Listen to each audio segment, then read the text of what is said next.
Irapuato Radio presenta Sexprésate con Ana Elisa Rosas. Todo lo que te interesa saber sobre psicología, salud mental y sexualidad. Hola, hola, ¿cómo están en esta octava temporada? Sí, estamos hablando de 4 años de Sexprésate. Hoy vamos a hablar de un tema que me gusta mucho. Se llama la importancia del autoerotismo, tocar o no tocar. Y bueno, quiero decirte primero el por qué el cambio del nombre. Porque conocido comúnmente como masturbación, es una palabra que, si vemos sus raíces, significan perturbar con la mano. Eso significa la masturbación, perturbar con la mano. Y de ahí que muchas personas, yo todavía estoy en esta transición, a ratos también le sigo llamando masturbación, pero para muchas personas ya ese nombre ni siquiera lo utilizan. Lo llaman autoerotismo. Y por eso vamos a hablar de la importancia de la autoestimulación y por qué tocar o no tocar. Digamos que para empezar a comprender todo el tema, en realidad el tema de tocar el cuerpo está presente desde la infancia, inclusive en las formas autoeróticas. Digo, si tú tienes un niño o una niña, alguien cerca, digamos un primito o primita o hijo o hija de ti que haya pasado desde el inicio, desde sus primeros años, las etapas, pues te darás cuenta que los niños tienden a tener sensaciones y pueden tocar sus órganos sexuales. Más comúnmente en los hombres o en los niños varones que en las niñas, porque el pene es un órgano sexual externo, algo que es mucho más fácil manipular. Lo que comúnmente tenemos en el caso de las niñas no es el tocamiento directo, es el poder rozar o de alguna manera balancear mientras pueden tener sensaciones de rozar. El tema con los niños es que los niños no tienen despierto el autoerotismo del adulto, y eso es bien importante porque empezamos a separar qué es lo que pasa. Pero lo que primero que te quiero decir es que esto es parte del desarrollo. Los niños no nacimos nosotros con la idea de esto está mal. En realidad vamos reconociendo todo nuestro cuerpo, y así como aprendemos a levantar la cabeza y a pararnos y a erguirnos y después a caminar, el cuerpo completo es parte de este desarrollo. Los niños y las niñas, sobre todo en la etapa del control de esfínteres, cuando empiezan a detener para hacer pipí y popó, empiezan a tomar más idea de sus órganos sexuales, porque tienen que aprender a controlar, y esto conlleva un cierto grado de contraer y relajar que nos lleva incluso al placer de poder hacer pipí, de poder orinar, de poder hacer popó. Todo esto es parte de esto. ¿Qué diferencia entonces de estos niños a la cuestión de ya cuando estamos en la pubertad hacia adelante, la adolescencia y la adultez? Que ellos lo hacen de una manera muy mecánica. Ellos no tienen una idea de erotismo, no tienen las ideas al respecto del acto sexual, no tienen nada que los conlleve realmente a hacerlo de la manera adulta. Lo hacen más que nada percibiendo el placer en su cuerpo y con estas sensaciones que pueden ser de rozar, de tocar, de si hay una estimulación a través de algo, lo pueden hacer. Esto de sexualidad infantil lo he tocado en otros episodios, en otras temporadas, porque como te dije al principio, llevamos un buen rato en Sexprésate.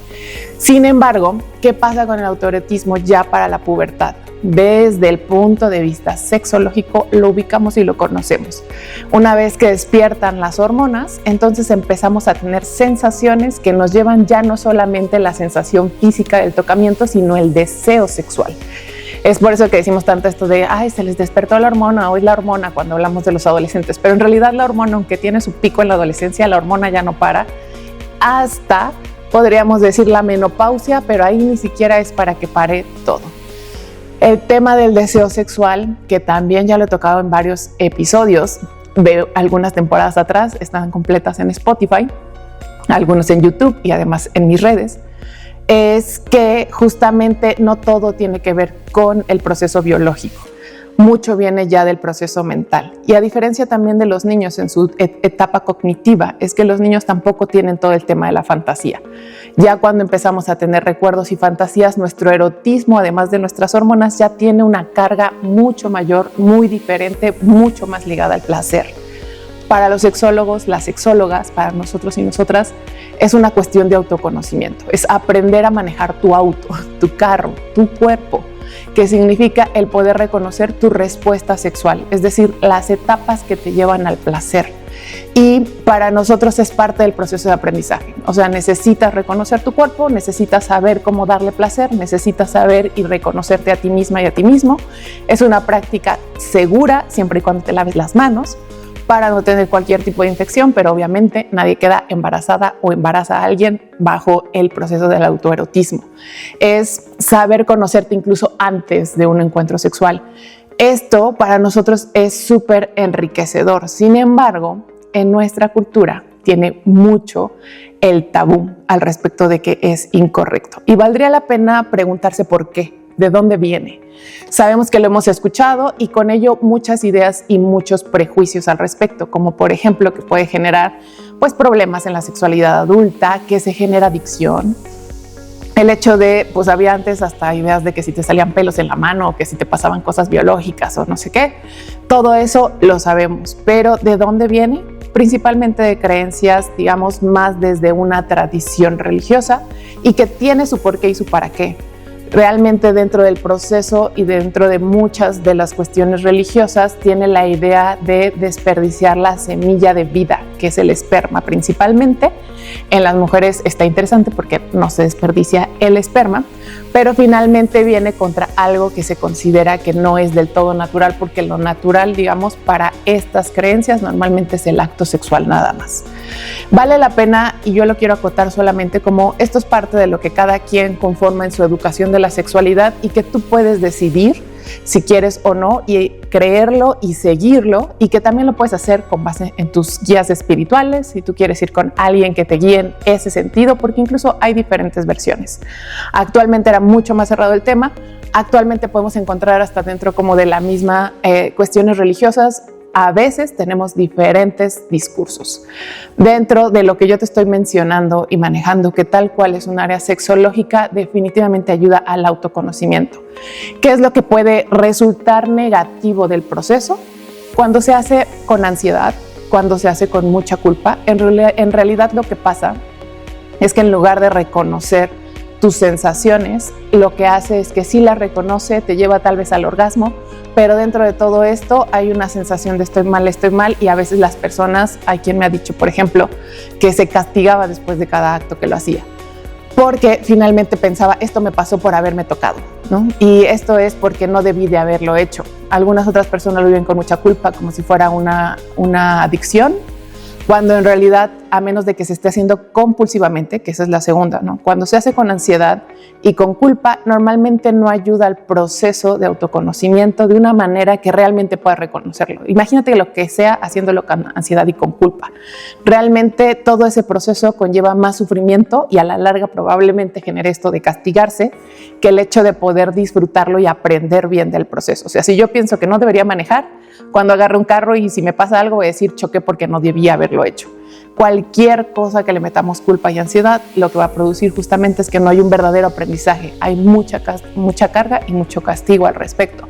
El segundo es la compulsión, que eso, quiero decirte, no se genera solamente por haberse tocado. Por eso es que no es parte del proceso. No es decir, no es que las personas que lo practican entonces lo hacen de manera compulsiva o van a querer quitar el acto sexual por hacerlo.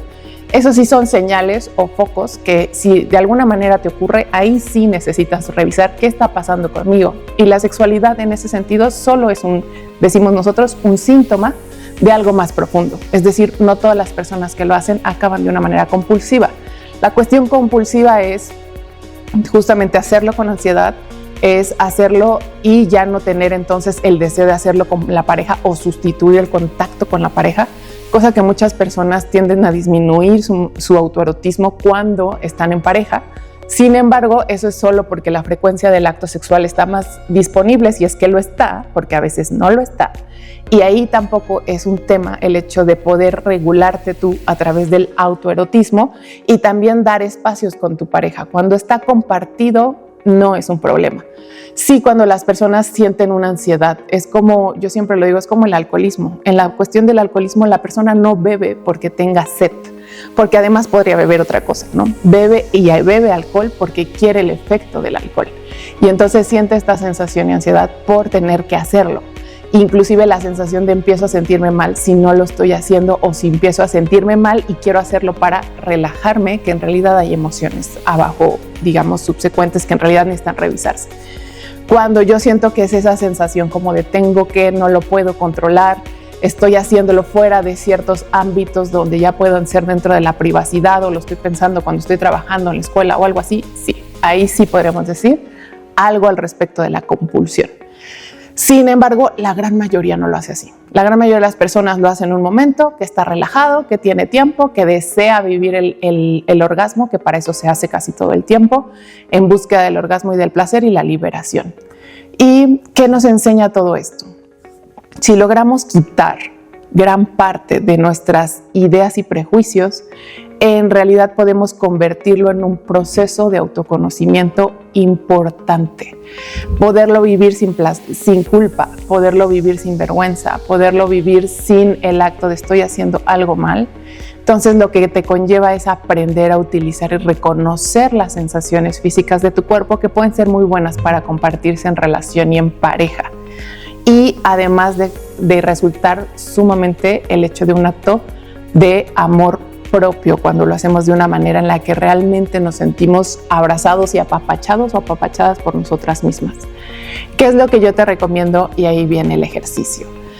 De hecho, ni siquiera es el acto de tocar específicamente los órganos sexuales. Mi gran invitación, de hecho, ni siquiera es a hacerlo así, sino hacerlo con presencia y con conciencia. Y para eso yo creo que hay un buen momento en el que necesitas primero sentirte relajada y relajado, que sea un buen momento para ti, donde puedas concebir y tener la idea de que esto es un acto para consentirte, para sentirte bien y para brindar incluso formas de cariño corporal y físicas. Y puedes preparar el espacio si te gusta que tenga algún tipo de aroma, si te gusta que tenga algún tipo de música, lo que sea, y te recomendaría mucho que tuvieras algún tipo de crema o algo que te ayude al cuerpo en general. No estoy hablando solamente y no vamos a buscar los órganos sexuales, porque esto es lo que es el autoerotismo. No son solo tus órganos sexuales, es todo tu cuerpo, es aprender a reconocer la integridad. Nosotros en el Gestalt decimos lo organísmico del ser, que es que no solamente eres tus órganos sexuales, en realidad eres tú completa, tú completo, involucra tu mente. Y entonces dentro de este proceso tomas un par de respiraciones primero para relajar y para soltar, y después comienzas sintiendo las sensaciones en tu cuerpo, pasando las yemas de los dedos a través de las diferentes partes de tu cuerpo. Realmente no hay necesidad de llegar ni a un solo punto ni a un lugar. No vamos ni siquiera en la búsqueda del orgasmo. La invitación es que vayas recorriendo tu cuerpo y sus sensaciones de forma consciente y que vayas percibiendo qué es lo que se despierta. Si puedes acompañarlo mentalmente es mejor, es decir, con ideas y sensaciones que ayuden a percibir esto de una manera positiva. Y si aparecen las negativas, yo te diría, anótalas. Anótalas para que en un momento después de todo el proceso puedas revisarlas, y si tú quieres, inclusive eso puede servir mucho para un proceso terapéutico, si tú quieres ser acompañada o acompañado en uno de ellos, y si no, simplemente para decir esto ya no lo quiero y lo dejo aparte. Anótalas, al final las puedes revisar o después las puedes revisar, las puedes quemar, puedes hacer algo para decir esto lo dejo fuera ya de mi vida, de mi cuerpo. Y la intención de todo esto es que puedas tener estas sensaciones. Si dentro del proceso se despierta la sensación de tocar más allá, que me refiero a órganos sexuales, puedes hacerlo y puedes de la misma manera, más que en búsqueda de algo específico como el orgasmo, hacerlo en búsqueda de las sensaciones y la conciencia. Dentro de todo esto, lo padre es aprender a vivir más allá del guión establecido, que es tocar directo órganos sexuales, llegar al orgasmo y relajación. Esa es la forma más típica y conocida, digamos, del autoerotismo. Este ejercicio que hoy te propongo es para despertar la conciencia completa y dentro de esto acompañarte a vivirlo. Hay muchos ejercicios, digamos, en el área terapéutica que inclusive quitan totalmente y excluyen el orgasmo, con el deseo de que puedas aprender a vivir con la sensación erótica que se despierta sin necesidad de la descarga. Claro, para muchos hombres va a ser así de no, me quedo con dolor y cosas por el estilo. Yo te diría, si traes en mente la idea de no descargar, y hay un podcast que te lo recomiendo muchísimo que se llama Las 3 ventajas de no eyacular, vas a poder entonces reconocer que puedes vivir este camino sin prisa, sin necesidad de llegar a algún lugar específico, y eso abre el mundo de las posibilidades y las sensaciones físicas más allá de los órganos sexuales. Y bueno, espero que este te haya gustado y nos estamos viendo en el siguiente episodio. Si quieres saber más de estos temas, síguenos en nuestras redes sociales de CIPAV y Ana Elisa Rosas. Sexprésate con Ana Elisa Rosas. Todo lo que te interesa saber sobre psicología, salud mental y sexualidad.